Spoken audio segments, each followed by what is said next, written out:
Bien, buenas tardes. Reciban ustedes la bienvenida de la Maestría en Agronegocios de la Universidad Nacional Agraria de La Molina. Vamos a iniciar este webinar dedicado a la innovación, al emprendimiento. Nuestra primera conferencia está a cargo de nuestro invitado, Carlos Gereda. Para nosotros es muy valioso, muy importante recibir esta participación. Se trata de una de las primeras empresas innovadoras con mucha visión para desarrollar los arándanos en el Perú. Así que gracias, Carlos, por tu tiempo valioso que vas a compartir. Carlos Gereda es ingeniero de la Universidad Nacional Agraria de La Molina, ha realizado una maestría y principalmente es gerente y pues fundador de esta empresa Inkasberry. Buenas tardes, Carlos, te escuchamos y gracias nuevamente, bienvenido. Hola Alonso, buenas tardes, gracias por la invitación y gracias a todos, bueno, por darse un tiempo de escucharme unos cuantos minutos y contar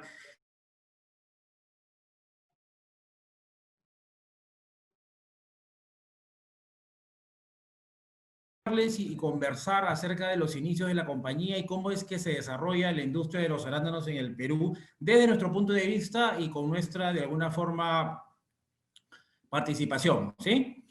En esta presentación vamos a ir primero, antes que nada, a comenzar de Inkasberry. Inkasberry inicia operaciones formales en el año 2009, siendo los pioneros en la industria de los arándanos y llevando empresas grandes como Camposol o Agrícola Cerro Prieto al negocio de los arándanos. Para esto le voy a brindar brevemente cuál fue el timeline de Inkasberry y cómo nace, ¿no? Desde el año 2006 inició de alguna forma la introducción de plantas de Chile para poder hacer los primeros ensayos de los arándanos. Me voy a tener en este timeline porque es importante entender, claro, hoy día, 2020, todo el mundo escucha, todo el mundo habla, se habla pues de los arándanos en el Perú, de la relevancia que tiene el cultivo para la agroindustria y la agroexportación. Pero vamos a remontarnos hace 14 años, donde no había prácticamente nada de conocimiento, todo eran dudas, todo era cuesta arriba, y había que hacer algo. Había que, de alguna forma, apostar por el cultivo si es que se quería desarrollar la industria. Conversando con Leoncio, justo le comentaba los inicios, ¿no? Y vimos que era lo más importante que se debía abordar en este tema, hablando justamente de innovación, que es lo que nos ha destacado siempre. En el año 2006 decidimos traer plantas, nosotros, para iniciar los ensayos del arándano. ¿Por qué? Porque se identificó que en un momento el arándano ya estaba siendo sembrado en Chile y era de alguna forma una fruta que estaba generando un boom debido a sus altos precios. Pero, como siempre, hay una oportunidad y se puede ver que en los meses de septiembre a diciembre no existía fruta en los mercados. Entonces, todo el mundo apuntaba a esa ventana comercial. Argentina algo estaba haciendo en esos momentos, algo estaba pudiendo entregar fruta. Chile no, era imposible para Chile estar en esa ventana, pero esa ventana cuando llegaba fruta, en esos meses, era muy alto el precio. Se hablaba en ese momento de 20, 25 dólares el kilo. Para que se hagan una idea, en el año 2004, 2005. Entonces, viendo que había una oportunidad en el mercado, porque eso es lo primero, ver que había una oportunidad en el mercado de abastecimiento de fruta, porque no había fruta en esos meses, alto precio, poca, ¿cómo se llama?, oferta desde el lado sur, generaban que ya haya un espacio natural para desarrollar el cultivo. ¿Qué faltaba? Faltaba, evidentemente, ver qué país era el que podía cubrir esa demanda. Entonces, con todas esas interrogantes, nace la primera iniciativa que fue traer plantas de Chile.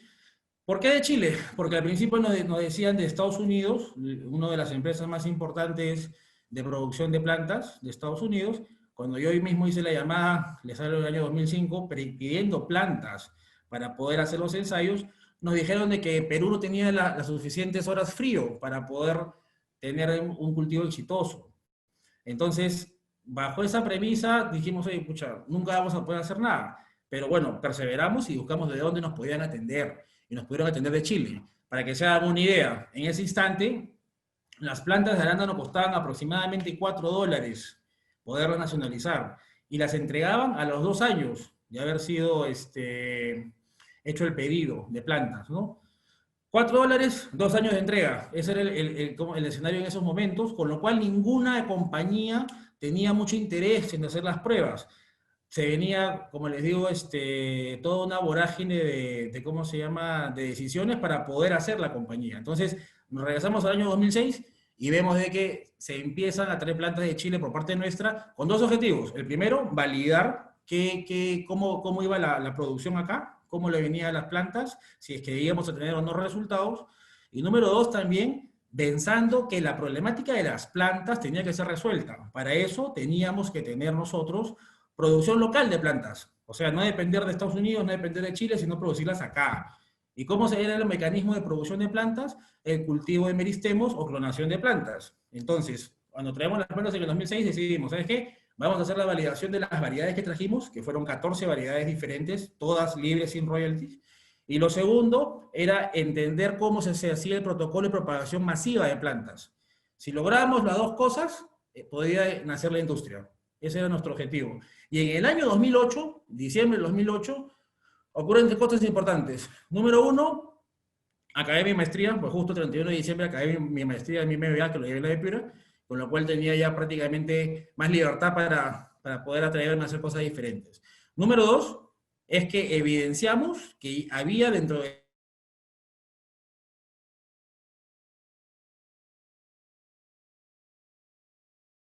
tercero que ocurre es que el protocolo de propagación de plantas in vitro se logró. Esa propagación se la encargamos al Instituto de Biotecnología del Perú, que es un instituto que está en la Universidad de La Molina. Y ese trabajo se hizo desde el 2006. Todo el mecanismo para poder multiplicar plantas, ¿no? Que en ese momento era el cuello de botella y era lo que iba a hacer que atasque la industria, ¿no? Entonces, 31 de diciembre del 2008, con todo eso resuelto, decidí en el año 2009 fundar Inca Berries.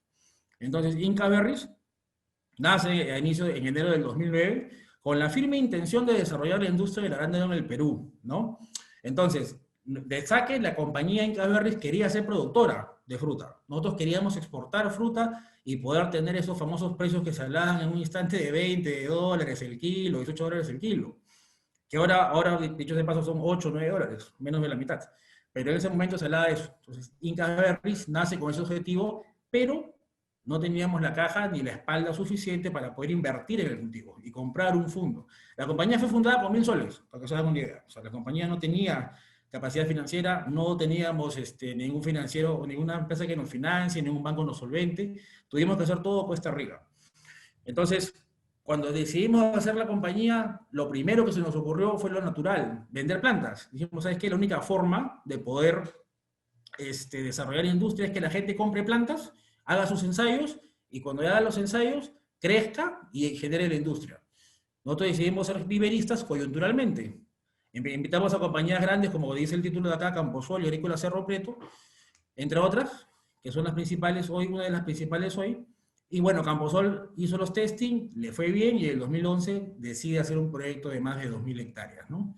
Bueno, cuento corto, en este tiempo de ser proveedores de plantas y viveristas, hemos hecho más de 20 millones de plantas. Y eso fue básicamente lo que nos ha dado la caja para poder hacer nuestro sueño de ser desarrolladores de fruta y de exportadores, ¿no? Entonces la unidad de negocio de viveros, que fue fundada en el 2009 con un laboratorio que bien les he dicho está en la área, le fue muy bien, pero no nos quedamos ahí, porque como siempre hemos conversado con Leoncio, uno de los pilares principales en la agricultura es la innovación. La empresa es innovadora por naturaleza. Nosotros cuando hicimos la compañía decidimos hacer tres cosas. Número uno, un cultivo que sea altamente rentable. Número dos, un cultivo que no exista en el Perú, que sea totalmente nuevo. ¿Para qué? Para tener la posibilidad de ser los líderes en esta industria, ¿no?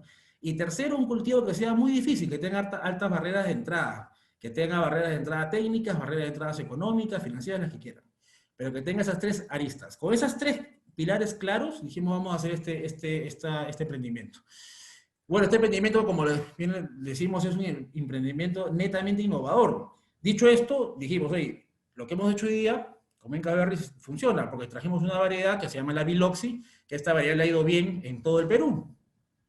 Pero éramos conscientes de que esa variedad, al ser genérica, al ser una variedad libre, no iba a ser la variedad que iba a reinar por mucho tiempo, sobre todo ya escuchando que habían programas genéticos en el mundo que estaban haciendo el desarrollo genético, ¿no? En el año 2012 tocamos las puertas de dos universidades, una de ellas fue la Universidad de Georgia, en Estados Unidos, y nos aceptó comenzar un trabajo para hacer un mejoramiento genético. ¿Qué implicaba esto? Implicaba mucha inversión, implicaba horas y horas y años de trabajo, con el único fin de desarrollar genética para el arándano peruano, hecha la genética y desarrollada acá con parentales americanos. Entonces, la Universidad de Georgia e Incas Berry somos copropietarios de las variedades que desarrollamos. Siempre, como les digo, les comentado, y es la temática de esta exposición es innovando, porque es muy importante que la innovación esté presente siempre, tanto en las compañías en general como sobre todo en la agricultura, porque en la agricultura los golpes pueden ser muy fuertes cuando uno tiene muy claro el mecanismo de innovación, ¿no?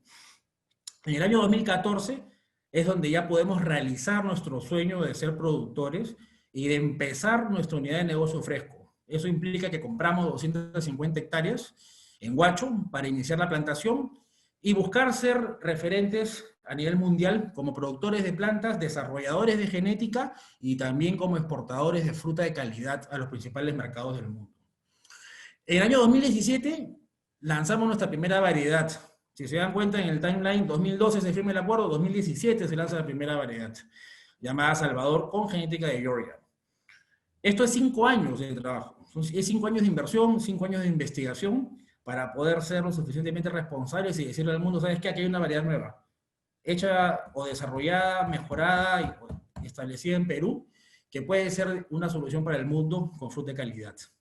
Y a su vez ese año también se identifican nuevas 35 selecciones avanzadas, lo cual nos da la posición de seguir generando genética en los siguientes años. ¿Por qué? Porque el tema de la genética para el arándano va a ser cada vez más relevante. Y la genética ha sido diseñada para resolver problemas. Esos problemas tenemos que saberlos y conocerlos nosotros mismos, tanto para los productores como para las cadenas de supermercado, para los que mueven la fruta. Entonces, la genética siempre resuelve problemas. Mientras más conozcas tú el negocio y sepas más, estés más cerca del productor, más cerca de los mercados, más cerca de los viveros, te vas a dar cuenta cuáles son sus problemas y cómo puedes tú resolver esos problemas mediante la genética. Porque para nosotros la genética es un mecanismo de solucionar problemas, ¿no? Bueno, en 2017 también hicimos nuestra primera planta empacadora. Digo primera porque estamos construyendo la segunda a fines de año, en el norte, en nuestro segundo campo. En el año 2020, como se dice, se quiere un préstamo con una entidad internacional, con un banco holandés, por $7 millones para poder crecer, y compramos otras 240 hectáreas en Cayaltí, para justamente seguir desarrollándonos y ser una de las principales compañías exportadoras de genética. Abrimos una oficina comercial con agentes españoles para poder vender nuestra fruta nosotros mismos. ¿Por qué queremos vender nuestra fruta? Porque tenemos genética privada. Una de las consignas de la compañía es que toda la genética de Incas Berries, plantada por nosotros, se vende exclusivamente por nosotros. A lo que voy es, toda la genética que estamos hoy día plantando en nuestros campos va a ser vendida por nosotros en los supermercados. No solamente como proveedores de plantas, sino como proveedores de fruta. Y somos consistentes con lo que desarrollamos, ¿no? Para el 2024 esperamos tener plantadas 1.000 hectáreas, ¿no?, de cultivo. Bueno, el equipo directivo, yo soy Carlos Jereda, presidente de la compañía, como dijo Leoncio, ingeniero en gestión empresarial, Master of Business Administration de la Universidad de Piura, he ocupado cargos gerenciales en otras compañías, y yo básicamente me desarrolló como presidente de Incas Berries hace años, ¿no? Javier Morales Garcés, que es el vicepresidente de la compañía, ingeniero agrónomo, con una maestría en ESAM, y ha hecho el programa de Kellogg School Management of USA, el CEO. Más de 20 años de experiencia en agricultura, se desempeñó como gerente de nuevos negocios en Camposol, él nos acompaña en la vicepresidencia, y John Rojo Hernández, que es el ingeniero agrónomo encargado, digamos, y es el gerente general de la compañía, encargado de toda la parte operativa del país, porque ya estamos pensando en experiencia país, ¿no? En presidencia país. Incas Berries, ¿qué ha hecho? Bueno, en los primeros 11 años, ¿cómo nos vemos y cómo estamos hoy posicionados de cara al 25? Bueno, somos una compañía que este año esperamos facturar cerca de 11 millones de dólares en fruta. Y digo fruta porque la unidad de negocio de viveros también le suma a la facturación, pero ahorita vamos a hablar del crecimiento de la fruta. Y estamos pensando que en el año 2025, plantando nuestras 1.000 hectáreas, debemos estar facturando 140 millones de dólares. El volumen de producción que esperamos y que debería seguir creciendo nos lleva a manejar cerca de 25 millones de kilos al año 2025. Acá abajo vemos la producción de Perú, cómo ha venido incrementándose, cómo ha venido creciendo, y se habla del crecimiento del 2018-19 con más o menos 79 millones de kilos, y vamos a ver, perdón, en el crecimiento de 2025 cerca de 349 millones de kilos, que es lo que se puede llegar como país. Esto de acá lo hemos hecho haciendo una simulación de cómo viene creciendo el país, con qué cantidad de áreas y sobre todo viendo el mercado, ¿no? En la... Un ratito. Ay, acá es. Un ratito. Ahí es. Acá está. Nuestro modelo de negocio nos permite tener un mayor enfoque y control del producto, lo cual nos ha llevado comprobadamente a mejores resultados. Nuestro modelo de negocio es el siguiente. Ha migrado y nuestro negocio está dividido hoy día en el área de I+D, que es Breeding, que es el desarrollador de genética. La unidad de negocio Genetics, que son los laboratorios y los viveros, donde ya damos servicio y atendemos a los productores que quieren nuestra genética, dándoles plantas de calidad, que es lo que nos distinguió por muchos años. Y la unidad de negocio Growers, que lo que busca es justamente lo que les comentaba, de tener fruta todo el año y atender a los principales mercados con nuestra producción. ¿No? Y la unidad de negocio Growers es la producción del cultivo, la planta empacadora, procesadora y la exportación y venta comercial, ¿no? Abajo se ve, debajo de cada una de las casillas se ve lo que hace prácticamente cada una de las casillas, ¿no? Abajo de I+D vemos el laboratorio, abajo de Genetics se ve los viveros, abajo de Growers están los campos, el packing y el producto terminado, ¿no? Que es lo que movemos nosotros. Para hablar del tema genético, lo que están mirando ahí es en nuestro programa de breeding, que es en nuestro programa de desarrollo. Ahí se habla de la primera variedad que lanzamos, se habla de Salvador, que es una variedad premium, digamos que es de alto rendimiento, un calibre muy alto, concentra muy bien la productividad y nos permite tener mayores rendimientos de la gente por jornal. No tienen problema de desgarro, que es un problema recurrente en Biloxi. Los grados Brix, 12, 13 en promedio, un buen sabor, vida post cosecha muy buena, de 55 días, es muy firme la variedad. Se recomienda el mercado Europa-Asia, porque tiene muy buena vida post cosecha y permite llegar a los mercados que son más lejanos, con una fruta que no tenga problema de firmeza, ¿no? A ver, se proyecta un gap entre oferta y demanda a largo plazo que demuestra que el negocio va a seguir siendo rentable. Acá lo que se ha hecho es una curva que se ha lanzado tirando la oferta y la demanda en los siguientes 10 años. Cómo viene el consumo y cómo viene la oferta que hay, ¿no? Y te dice que hay una brecha. Esto se ha calculado, o bueno, como decimos en ese bullet, se estima que al 29 se necesitarán aproximadamente 41.000 hectáreas de arándano para satisfacer solamente la demanda de China. Y lo vemos abajo. En la parte de abajo, acá en el puntero, vemos que China tiene un CAGR de 42.000 hectáreas. El consumidor chino está dispuesto a pagar mejores precios por fruta premium, es verdad. Si bien es cierto, el negocio viene mutando, viene cambiando, se viene ajustando, se viene cada vez teniendo menos precio y más volumen, lo cual no significa que el precio vaya a llegar a cero, o sea, eso no existe en ningún cultivo, se va a estabilizar. La idea y la problemática actual es cómo voy a ser yo como exportador para poder ser competitivo. Necesito tener muy buenos rendimientos, manejar muy bien mis costos y con un producto de calidad, ¿no? Dicho esto, justo en el tercer bullet hablamos de la fruta producida en nuestro proyecto Highland. Cuenta con cualidades que el consumidor chino busca, como firmeza, bloom, tamaño y grados Brix.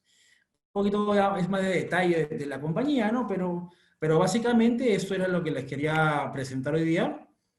Leoncio, si me ayudas con la temática para las preguntas, porque me comentaste que querías algún énfasis mayor de repente en alguno de los puntos, sobre todo en la innovación. Me parece que he sido un poco explícito con lo que habíamos conversado ayer, o deseas que profundice en alguno de los temas.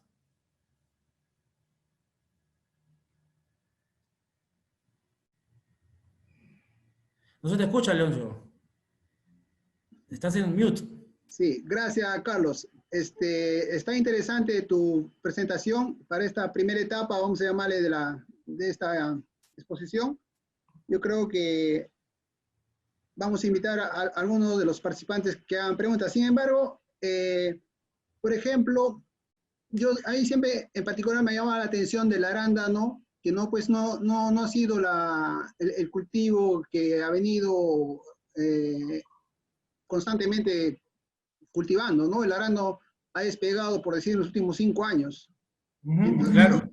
para otros productos, por ejemplo, como la palta, el mismo mango, e inclusive el banano, ya ha habido más años en el historial, ¿no? Entonces, yo creo, ¿cómo encontraste tú de que si ya en el año 2010 todavía se veía lejos para un cultivo nuevo, con todas las características que has citado, cómo explicas tú que 2018, 2020 ya esto sea un boom y seamos líderes en arándano? ¿Ya? Te cuento, mira, cuando comenzamos el proyecto, en el año 2011, habían plantadas en el Perú 10 hectáreas de arándano. 10 hectáreas plantadas. Pero ese año se decide empezar a plantar y las compañías líderes empiezan, al ya ver resultados, a iniciar sus siembras. Entonces, en el 2012 ya habían plantadas cerca de 400 hectáreas en el Perú. En el 2013 ya habían casi 1.500 hectáreas en el Perú. Y así ha venido trepando, trepando año tras año, ¿no? Entonces, lo primero que se ve de producción peruana de arándanos es muy poco. Si tú te das cuenta, hablabas de un año de 2, 3 millones de kilos. 2, 3 millones de kilos, era lo que se hacía cuando comenzamos la industria. Se hablaba de otros precios, en ese momento se pagaba 12, 13 dólares el kilo. En ese momento también las plantas no producían mucho, porque no había mucho know-how para que las plantas produzcan más. Y los rendimientos eran de 10, 12 toneladas por hectárea. Entonces, era otra industria, era otro momento, era otra forma de enfocarlo. Pero claro, como había una oportunidad, el precio era alto, el rendimiento era muy alto, muchas compañías deciden seguir plantando y se empieza a empujar cada vez más como un producto alternativo. ¿Qué sirvió? Sirvió que complementa la palta, no compite en mano de obra con otros cultivos de agroexportación, más bien los complementa. La gente que hace palta está después del arándano, la gente que hace uva está antes. Entonces, este cultivo prácticamente no competía en mano de obra, salvo con el espárrago en algunos momentos del año. Entonces, eso permite, por el alto margen que había del cultivo, por la alta expectativa de los productores de también complementar su canasta y que no compite en mano de obra, todo eso confabuló para que el Perú se llene de arándanos en el sentido de que hoy día hay más de 14.000 hectáreas plantadas. Este año Perú va a producir 180 millones de kilos. Para que se hagan una idea, el año pasado hicimos 110 millones de kilos como país y ya pasamos a Chile. El año pasado Perú fue más importante que Chile en la exportación de arándanos. Este año es mucho más aún, vamos a estar en 180 millones de kilos como país y para el año que viene se espera más de 200 millones de kilos. Si vemos este cuadro que lo he dejado congelado ahí, este cuadro nos dice de que la curva va a seguir creciendo y que nosotros como país vamos a seguir todavía creciendo más en la categoría, porque los mercados se alinean y te empiezan a consumir más. Nos hemos caracterizado los peruanos por ser consistentes en el tiempo. Tenemos una ventana larga, una ventana de 5 meses, cuando otros países como Chile, por ejemplo, tienen una ventana de 3 meses y ahí acaba. Y sobre todo somos un país que tiene muy buena calidad, porque ayuda el clima. No tenemos lluvias complicadas, no tenemos mucho calor en verano, no tenemos mucho frío en invierno, con lo cual somos más consistentes que otros países. Tenemos muchas ventajas competitivas y comparativas también, ¿no? Comparativas con otros países y competitivas internamente, ¿no? Entonces el cultivo llegó para quedarse, Leoncio, llegó para quedarse y cada vez se viene desarrollando más y con la genética, que es uno de los temas que está ahorita muy, muy, muy en boga, se está justamente tratando de mejorar aún más, para ser más competitivos. Si tú lo quieres ver, hace 4 años, el costo de un kilo de arándano puesto en el Callao, costo de empresa, era 4,50 dólares. Ojo, acá en el Perú. Y en Chile más de 5 dólares. Pero hoy día el costo de cualquier empresa que quiera ser competitiva puesta en el Callao no puede ser más de 3,50 dólares. Si no estás muerto. Porque no vas a cada vez se checan más los márgenes, ¿no? Entonces estamos obligados a ser más competitivos y hay muchos mecanismos para hacerlo, ¿no? Uno de ellos es la genética. Sí, yo creo que la genética va a ser clave dentro de tu pilar para que puedas ir compitiendo. Pero nuevamente, o sea, lo que hace atractivo finalmente para que las empresas entren en este mercado del arando ha sido precio y la posibilidad de tenerlo como cultivo complementario a todos los negocios que ya tenían. Exactamente, Lu. Inclusive por la capacidad de frío, las compañías agroexportadoras, casi todas tienen packing, son exportadores, entonces ya tienes una administración que es todo el año. Ya tienes una planta de frío que justo ese mes está parada, no tenías producto para meter en la planta. Entonces confabuló todo eso para que las empresas de alguna forma se avienten y hagan más área y entren a la industria, ¿no? El uso que se le da al arano no ya como consumo, eso también ha jugado un papel determinante de que ha crecido ese mercado, de que prefiere ese tipo de cultivos.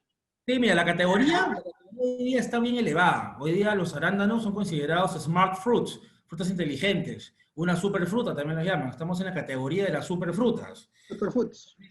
La categoría viene tomando cada vez más relevancia en los supermercados y cada vez la gente lo demanda más por un tema de salud, por un tema de que es un producto que tiene mucho antioxidante, te ayuda con la digestión, con el glaucoma, tiene mucho, mucho marketing también, porque es un buen producto. Para la gente que quiere vivir más, que en Europa es el caso, porque Europa tiene el promedio de edad de los europeos es mucho mayor que la de los peruanos.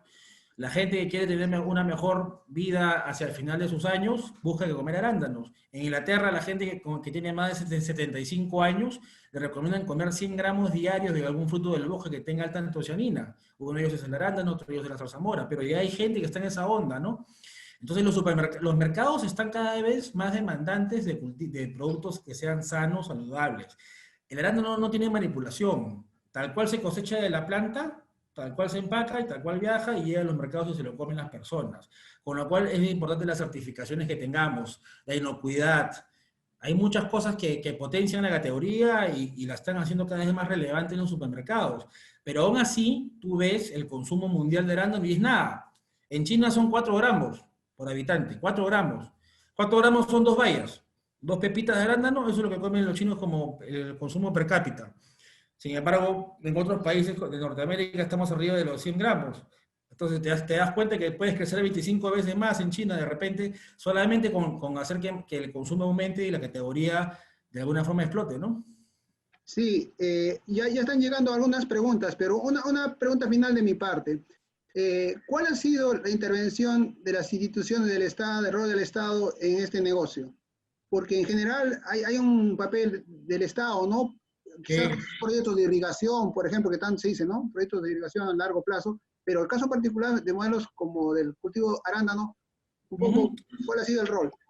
Sí, mira, hace poco también en una entrevista que di, bueno, y en una exposición que hice, me preguntaron una pregunta muy similar, valga la redundancia.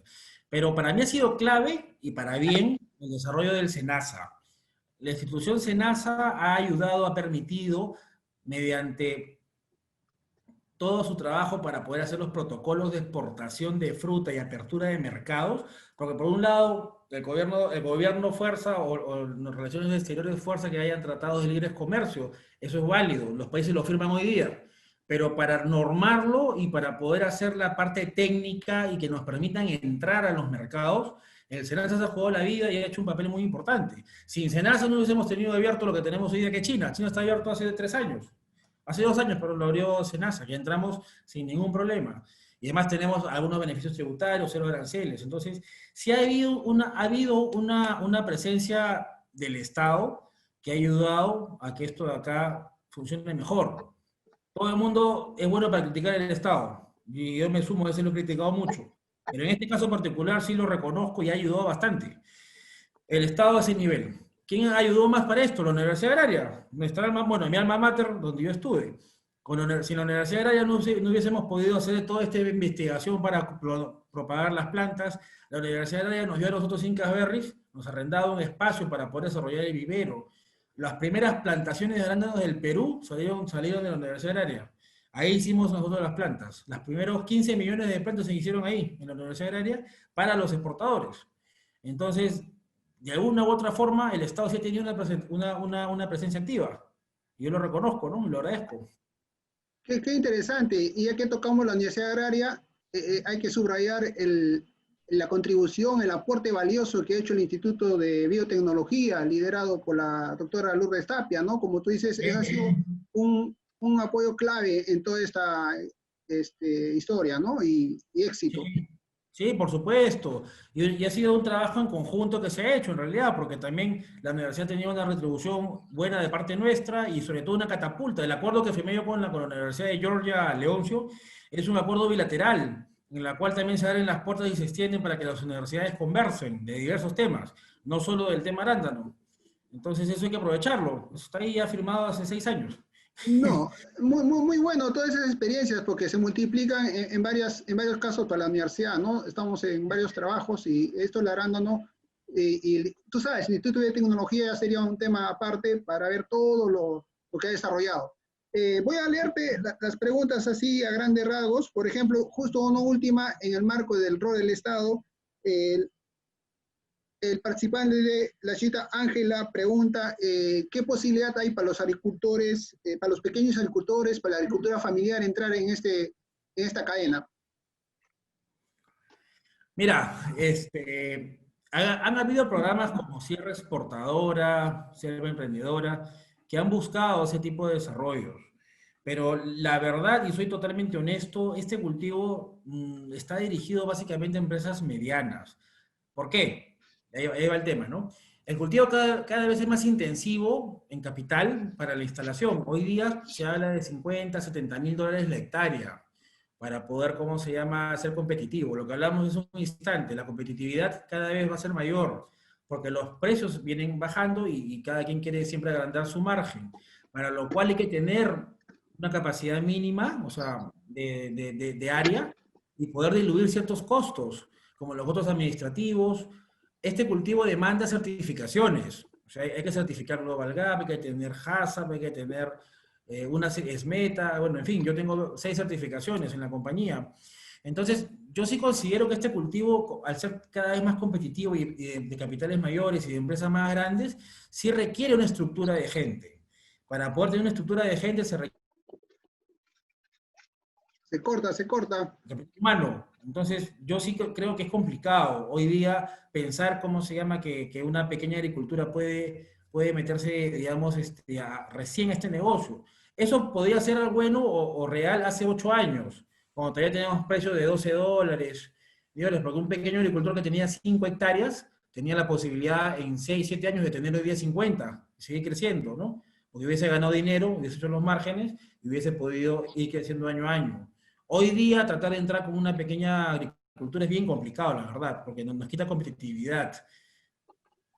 Ya, voy a seguir leyendo sin ánimo a detenerme para responder todas las inquietudes. Hay una pregunta bien interesante del señor Enrique Fernández que nos lleva al tema esto, ¿no? De que cuando ya se empieza a hablar de que los agronegocios, la agroexportación como alternativa para desarrollar la economía, como alternativa para generar divisas para el Estado, él de alguna manera hace la pregunta, ¿qué tanto de las áreas destinadas a maíz, algodón, ahora han sido sustituidas y están dedicadas al arándano? ¿Tienes una idea de eso? A ver, yo soy honesto, las principales compañías que han hecho el cultivo son básicamente compañías que han tenido proyectos frutícolas en las irrigaciones, o hortícolas, pero en las irrigaciones. Y en las irrigaciones, como por ejemplo Chaimochic, donde está el 70% de las plantaciones, u Olmos, donde está prácticamente el otro 10%, o sea, el 80% está en las nuevas áreas de cultivo, que son básicamente irrigaciones. Y en las irrigaciones nunca ha habido ni algodón, ni maíz, ni nada de eso, nada de pan llevar. O sea, realmente el reemplazo del arándano de cultivos tradicionales recién se está viendo hoy, pero no como cultivos, digamos, extensivos como el algodón o el maíz, sino como la caña de azúcar. Porque hoy día se encuentran en empresas grandes, azucareras, que están tratando de hacer 50 hectáreas, 100 hectáreas y empezar a entrar en la industria, ¿no? Pero básicamente del azúcar, la migración hacia las frutas en general, ¿no? Las azucareras ahora hacen frutas como paltas, hacen uvas, hacen mandarinas y algo de arándanos. Eso sí he visto, pero no he visto, ponte ni algodón ni de maíz que haya una transformación, ¿ah? Sí, gracias. Otra pregunta es me parece que es el profesor Walter Apaza. Buenas tardes. Hola, Dice, Walter. él dice, con las variedades de arándano se va a pagar royalty sobre la planta por kilo vendido o ambos. Bueno, esa pregunta. Mira, Walter, ¿qué tal? Gusto saludarte por esta vía. Nosotros tenemos ¿cómo se llama? Nuestro programa de desarrollo genético dos tipos, ¿no? El desarrollo que tiene solamente royalty de la planta y uno que es un esquema de clubes que sí tiene de la planta y de la fruta, pero que ese esquema hoy por hoy no lo estamos vendiendo todavía. Lo que sí estamos vendiendo es la planta que solamente paga royalty por la planta, nada más. No cerramos canal comercial y tampoco pedimos royalty por los kilos de estos programas, de esta genética actual que estamos vendiendo, ¿no? Siguiente pregunta. Acá en un momento de tu exposición dijiste que hubo 2 años de espera. El señor Ortiz Pregunta Janfer Ortiz, pregunta, ¿qué tipo de preparación hubo en esos 2 años, en ese plazo? 2 años de espera. ¿De qué parte? No recuerdo. Se refería a las plantas. De traer las plantas uno esperaba 2 años. Puede ser. Lo que pasa es, a ver, la problemática en el año 2006, Cuando como les empezabas. comentaba, claro, era de que las plantas tenían un costo muy alto y el tiempo de espera para recibir las plantas era de 2 años. O sea, yo hoy día las pedía y me las entregaban en 2 años. Entonces, había mucha espera para recibir las plantas, para recepcionarlas. ¿Y qué hacías en esos 2 años? Bueno, esperar y tratar de tener pues la mayor predisposición para cuando lleguen, pero esa era la problemática y nuestra intención fue resolverla trayendo, digamos, nuestras plantas, estas que trajimos de Chile, y poder hacer la propagación in vitro en Perú para atender rápidamente. Cuando Incas Berries logra su cometido, las plantas que costaban $4, $5 puestas en Perú, las vendíamos a $2. Y el tiempo de hacerlas no era de 2 años, sino 6 meses. Entonces ya teníamos plantas a $2 y entregadas a 6 meses. ¿Te das cuenta? Y era muy diferente comprarlas a $5 y entregadas a 2 años. Esa fue la potencialidad de Incas Berries, ¿no? En su momento. Ya, ahí respecto a precios, también tenemos una pregunta de Rogelio. Él dice, ¿cómo está este tema de las proyecciones de precios para ahora, para los próximos años? Precios. Bueno, el año pasado el promedio país estuvo situado en los $6.80. A este año se esperan $6.50. Y la tendencia es hacia abajo, ¿no? Mientras más kilos más abajo, nuestra expectativa mínima de precio es de $5. Nosotros esperamos un precio de $5 en los siguientes 3 años. Y debería estabilizarse eso. $5 es el peor precio, digamos, que tiene el hemisferio sur históricamente cuando Chile está en su punto más bajo, ¿no? Entonces, nosotros pensamos que Perú debería llegar a esos $5 como promedio país, ¿no? De nuestra campaña. Ahora, el gran reto es que esos $5 te dejen margen, para lo cual lo que tenemos que hacer es bajar nuestros costos. Justamente lo que les comentaba, ¿no? Antes teníamos un costo de $4.50, hoy día tienes que tener $3.50 si no estás muerto. Teniendo $3.50 en 3 años más, la idea es que tengas un costo de $3 y que esos $5 te dejen $2 de margen por kilo. Si eres una compañía que vende 10 millones de kilos, tienes $20 millones de margen todos los años. Entonces estamos todos en esa misma línea, ¿no? Sabiendo y siendo conscientes que va a bajar el precio, pero apelando a mayores productividades y menores costos, ¿no? Para que se hagan una idea, lo que les comentaba, hace 8 años el precio de los arándanos era aproximadamente $12 el kilo y tenías una productividad más o menos de 12.000 kilos por hectárea. O sea, tu P por Q era 12 por 12, $144.000. ¿Sí?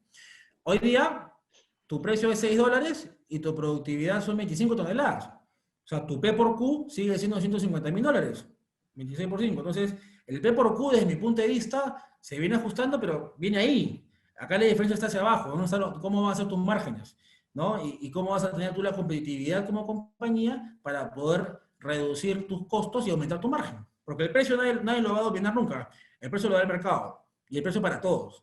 Pero lo que tú sí puedes hacer es a la interna mejorar para poder tener costos más competitivos, ¿no? Gracias. Hay un participante que ya pregunta, dentro del desarrollo de estos tipos de arándano, ¿se puede ya pensar en cultivar en zonas frías, zonas de sierra, no sé? ¿Cómo ves tú esa posibilidad? O sea, sí hay compañías que acá trabajan en la sierra. Bueno, he visto en Caraz una compañía grande que tiene sus plantaciones. Allá tienen cerca de 300 hectáreas. Y en la zona sí hay compañías que están en la sierra haciendo arándanos, ¿no? Desde mi punto de vista, es una buena alternativa siempre y cuando tengas el agua disponible y tengas de alguna forma protección anti las heladas, ¿no? Porque el gran problema de las alturas, o al menos arriba de los 2.000 metros sobre el nivel del mar, es que tienes riesgo de heladas.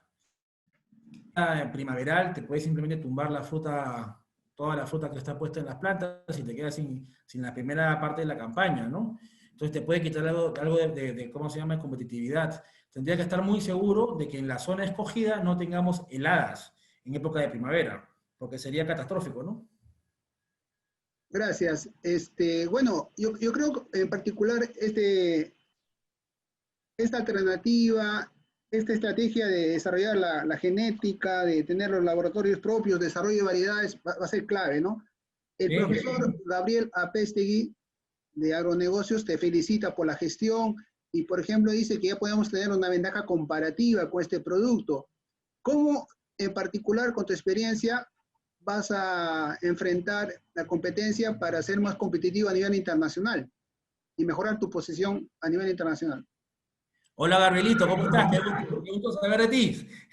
No te veo hace años. Gabriel fue un compañero mío de trabajo en un laboratorio que trabajé hace años. Era gerente de operación. Gusto saludarte, Gabriel. Bueno, a nivel de competitividad, justamente para nosotros, uno de los temas importantes era poder traer soluciones a los problemas futuros que se venían de falta de concentración de los jornales, aumento de la mano de obra, problemas de calidad de la fruta, fruta que es poco firme, fruta que tiene problemas de sabor. Y todo eso justamente fue lo que nos obligó a desarrollar nuestro programa genético. Nuestro programa está dirigido a reemplazar la genética tradicional que se viene plantando y a solucionar todo este tipo de problemas. Para nosotros sí fue una necesidad real entrar en este programa porque sabíamos que se venían tiempos, o iban a venir tiempos muy difíciles, dado que Perú iba a crecer mucho en su ¿cómo se llama?, oferta, y también íbamos a tener pues la competitividad per se contra otros países, ¿no? Como Chile, por ejemplo, que siempre está alerta de lo que hacemos. Entonces, por ese lado lo hemos visto, Gabriel, que la genética es lo que nos va a permitir justamente afrontar la competencia con los demás países. Ahora, ¿qué ha pasado? En este tiempo la genética nos ha prácticamente motivado y obligado a salir. Hoy día tenemos nosotros compañías que nos han comprado genética en España, en Marruecos, en Portugal, México y Estados Unidos. O sea, tenemos inclusive en Estados Unidos empresas que nos están comprando genética para comprobarla, a ver qué tal les va con ellos, porque hay que ser conscientes. En el minuto que tú lanzas una nueva genética, los consumidores finales, que son los supermercados, ellos te la van a demandar no los 5 meses que dura la campaña peruana, te la van a demandar los 12 meses. Con lo cual estamos obligados a que nuestras variedades se estén plantadas en otros países para que podamos tener consistencia de nuestra genética en los supermercados. Porque eso es lo que buscan los supermercados, que tú lo atiendas los 12 meses con el mismo producto, ¿no? O un producto muy similar. Entonces, todo eso, Gabriel, es lo que estamos, ¿cómo se llama? Nos estamos preparando para esos momentos. Ya tenemos ahorita operaciones en México nosotros, una operación en México y estamos, como les comentaba, en España con otra operación, ¿no? Nuestra. Qué bueno, Carlos, felicitaciones. Mira, felicitaciones. Vamos a hacer unas últimas preguntas, ya un poco bastante específicas, pero por ejemplo, preguntan de que tu experiencia respecto a las variedades y semillas.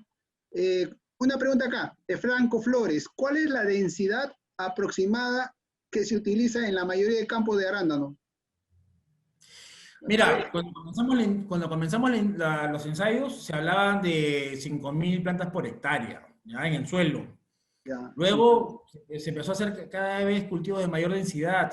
Hoy día en los suelos se planta cerca de 7.000 plantas por hectárea. 7.000, ¿ya? 7.000. Luego de eso vino el trabajo en las bolsas. O sea, las bolsas hoy por hoy se están sembrando, se están plantando muchas compañías en bolsa y cada vez con mayor densidad. Yo he visto, o sea, no me lo han contado, yo he visto campos con 20.000 plantas por hectárea, una súper alta densidad, lo cual, bueno, para los que vendemos plantas suena bueno, ¿no? Porque tienes más negocio, pero hay un punto de equilibrio, pienso yo, ¿no? En el caso nuestro, Incas Berries, tenemos campos de 7 y hasta de 10.000 plantas por hectárea en alta densidad con bolsas.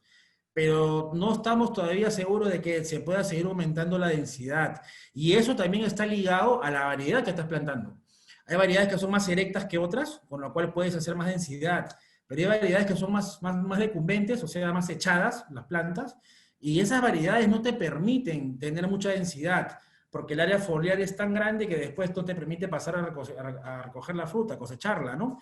Entonces, es una fórmula, digamos, que no es una ley. La tienes que ir viendo según tu necesidad, si estás en bolsa, si estás en suelo, y qué variedades son las que estás plantando para poder tener un marco de plantación acertado, ¿no? Pero hoy por hoy, entre 5.000 y 10.000 plantas por hectárea es lo que se planta normalmente, ¿no? Gracias, Carlos. A ver, una pregunta que se repite es tu visión para el arándano orgánico, con respecto a la producción orgánica del arándano. Sí. ¿Están de acuerdo? Sí. ¿Aló? Hay interferencia, pero la pregunta es respecto al arándano orgánico. Sí. No, mira, el orgánico es un cultivo que tiene... ¿Qué características tiene que tener ese cliente, ese micro? Porque empresario. El cultivo orgánico es cada vez más demandado y tiene cada vez mayor relevancia. O sea, cada vez hay más demanda de los supermercados por cultivos orgánicos. Para mí sí es una alternativa que va a ser interesante en el futuro explorar, ¿no? Ya hay acá en Perú más de 1000 hectáreas orgánicas, en el Perú de arándano, y a un precio muy diferenciado. El tema está en tener los canales correctos. Si alguien quiere sembrar orgánico, tienes que tener los programas ya establecidos, porque conforme aumente la producción, te corres el riesgo de que efectivamente tengas un producto orgánico, pero que no lo puedas vender a un precio de orgánico. Porque hay mucho, es muy oscilante a veces, ¿no? Estás obligado a tener programas comerciales para que tu fruta esté bien vendida. Tú puedes llegar a un 50% más de fruta, de orgánico versus convencional, lo cual es muy bueno, pero hay que mantenerlo toda la campaña, no solamente una semana, 2 semanas, ¿no? Que es lo que suele pasar cuando se desordenan los mercados y no tienes un programa establecido. Y hoy por hoy, toda la fruticultura peruana básicamente se está manejando un 80-90% de tu producción bajo programas, ¿no? Con los retails. Gracias, Carlos. Ya estamos terminando. Hemos tenido aproximadamente 90 participantes de distintas instituciones, lugares, les agradecemos. Una pregunta final de los alumnos es, ¿cómo está tu oferta de prácticas preprofesionales? Bueno, justo te comentaba ayer, o sea, nosotros hemos recibido, desde que fue creada la compañía, cerca de 30 practicantes. Y la verdad es que siempre hay oportunidad. Como yo le digo a María Inés en su momento, también te digo a ti, León, páseme, ¿cómo se llama? Mi correo a los chicos, que todos me pueden mandar su currículum. Muchas personas hemos contratado que nos han mandado simplemente un correo al mail de contacto de la compañía y han hecho sus prácticas y se han quedado. Así que, que bueno, no, yo pienso que es, ¿cómo se llama? Interesante. Es bien interesante de que la gente tenga esa motivación por la compañía y estamos nosotros llanos a recibir a los practicantes, ¿no? Con todo gusto. Yo creo que sí, de todas maneras, molineros jalan a otros molineros y en general para todos los que puedan ser competitivos, entrar a esta compañía que da prestigio y bueno, de esta manera estaríamos terminando. Carlos, gracias. Esta presentación la vamos a ir compartiendo y ha sido un aporte valioso para conocer este modelo interesante, ¿no? Que siga creciendo la agroexportación, que sigan creciendo las empresas agroexportadoras. Gracias, Leoncio. No, gracias a ustedes también por el interés. La verdad veo que hay 89 personas que están ahorita escuchándome. Leoncio, es una buena concurrencia para un tema que para mi gusto cada vez es más relevante. Cuando quieras, Leoncio, podemos seguir conversando, temas más específicos. Como hablábamos ayer en la previa, esto podría tener de repente 3 días de exposición y no es la idea tampoco aburrirse tanto. Podemos abordar otro día otros temas y yo con todo el mayor de los gustos, que yo estoy muy agradecido de ser un molinero y eso está siempre en mi corazón. Así que donde voy siempre lo llevo arriba y adelante. Gracias nuevamente, Carlos. Nos despedimos con todos. Si desean seguir aprendiendo de temas innovadores y de emprendimiento, mañana a las 5:30 tenemos otro caso de la empresa Inca Crops de papas nativas. Buenas tardes, gracias de parte de la Maestría en Agronegocios. Chao, chao.